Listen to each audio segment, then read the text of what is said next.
33 años, Yeshua fue condenado a muerte. La peor muerte de la época. Solo los criminales eran condenados. Fue a Yeshua. Cuando él estuvo en el huerto, él sudó sangre.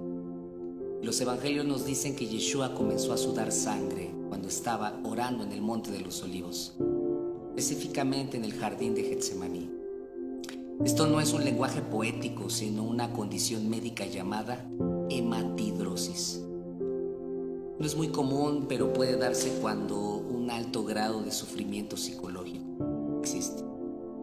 Lo que sucede es que la ansiedad severa provoca la secreción de químicos que rompen los vasos capilares en las glándulas sudoríficas. Como resultado, hay una pequeña cantidad de sangrado en las glándulas y el sudor emana mezclado con sangre. No es mucha sangre, sino una cantidad muy pequeña. Esto provocó que la piel quedara extremadamente frágil, de modo que cuando Yeshua fue flagelado por el soldado romano al día siguiente, su piel estaba ya muy sensible. Cuando Yeshua estaba debilitado por lo sucedido en el huerto y la noche entera sometido a falso juicio y golpizas en la cárcel, tuvo flagelaciones romanas. Estas eran conocidas por ser terriblemente brutales. Generalmente consistían de 39 latigazos. El soldado usaba un látigo con tiras de cuero trenzado, con bolas de metal entretejidas. Cuando el látigo golpeaba la carne, esas bolas provocaban moretones o contusiones, las cuales se abrían con los demás golpes. Y el látigo también tenía pedazos de hueso afilado, los cuales cortaban la carne severamente. La espalda quedaba tan desgarrada que la espina dorsal a veces quedaba expuesta debido a los cortes tan profundos. Los latigazos iban de arriba desde los hombros pasando por la espalda y las piernas, mientras continuaba la flagelación.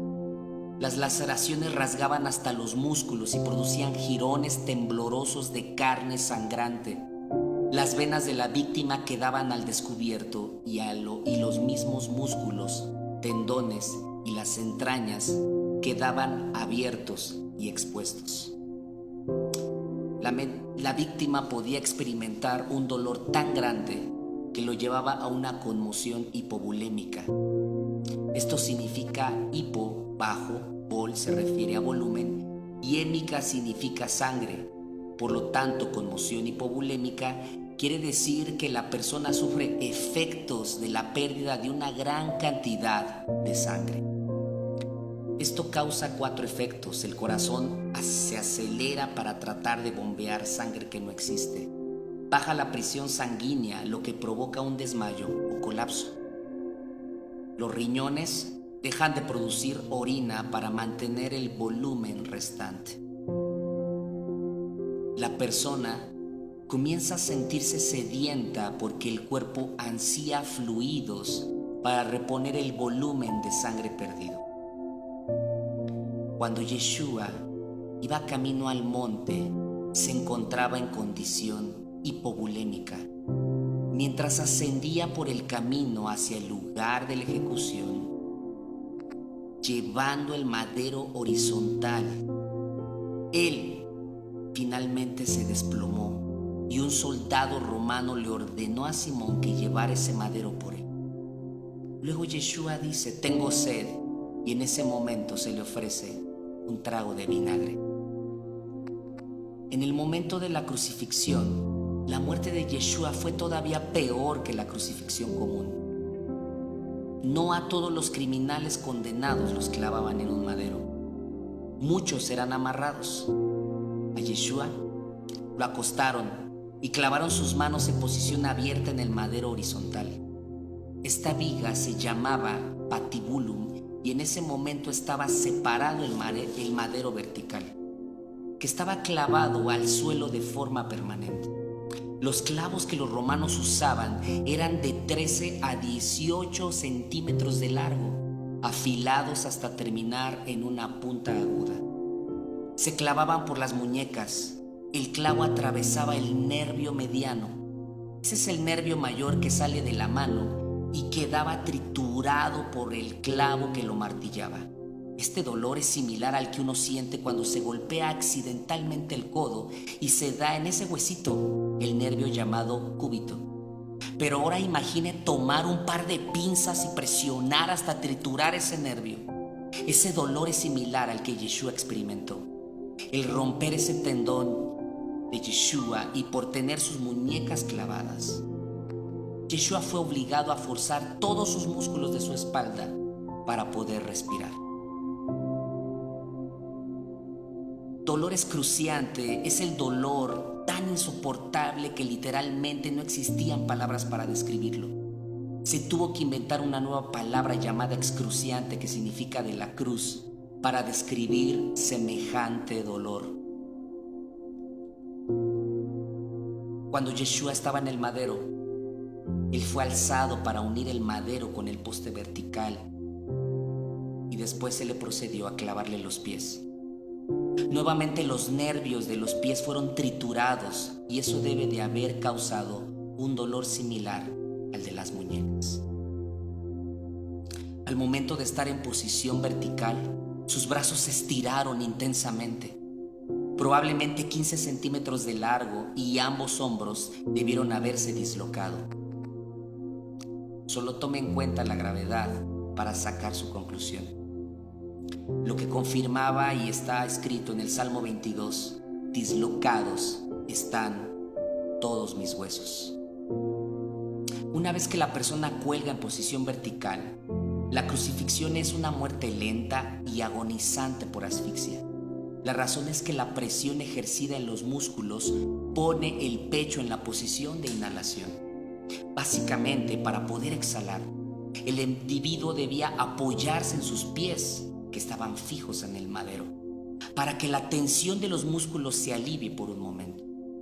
Al hacerlo, el clavo desgarraba el pie hasta que quedaba finalmente incrustado en los huesos tarsianos. Después de arreglárselas para exhalar, la persona podía relajarse y descender para inhalar otra bocanada de aire. Nuevamente tendría que empujarse hacia arriba para exhalar, raspando su espalda ensangrentada contra la madera áspera. Este proceso continuaba hasta que la persona ya no pudiera empujarse hacia arriba para respirar. Entonces moría. Yeshua aguantó esta situación por más de 3 horas. ¿Cómo fue la muerte de Yeshua?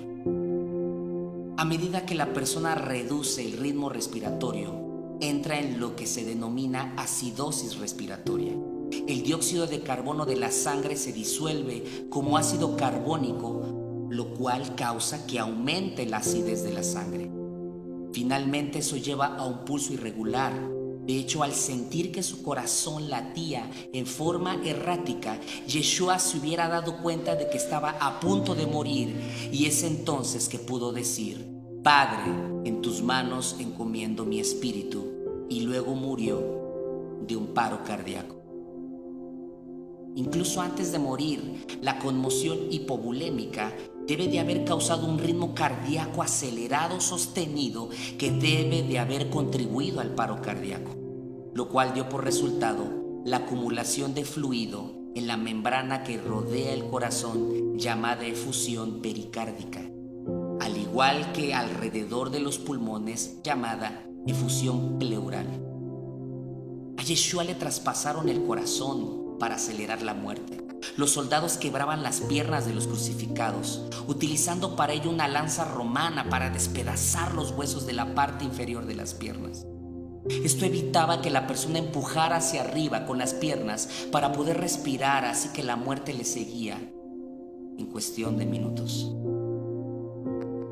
En el pacto renovado se nos dice que los huesos de Yeshua no fueron quebrados como ocurrió con los otros crucificados. Esto fue así porque los soldados habían confirmado que Yeshua había muerto. Así se cumplió la profecía del pacto acerca de que el Mesías, donde se dice que ninguno de sus huesos sería quebrado. Pero el soldado romano, para confirmar la muerte de Yeshua, le clavó la lanza en su costado derecho. La lanza atravesó el pulmón derecho y penetró el corazón. Por lo tanto, cuando se sacó la lanza, salió fluido claro, como el agua, seguido de un gran volumen de sangre, tal como lo describe Juan, uno de los testigos oculares en su evangelio. Además, hay que mencionar la humillación que sufrió por el desprecio y las burlas, cargando su propio madero por casi 2 kilómetros, mientras que la multitud le escupía el rostro y le tiraba piedras. El madero pesaba cerca de 30 kilos, tan solo en la parte horizontal en la que le clavaron las manos, sin contarle el largo de todo el madero. Y todo esto lo hizo por amor a ti.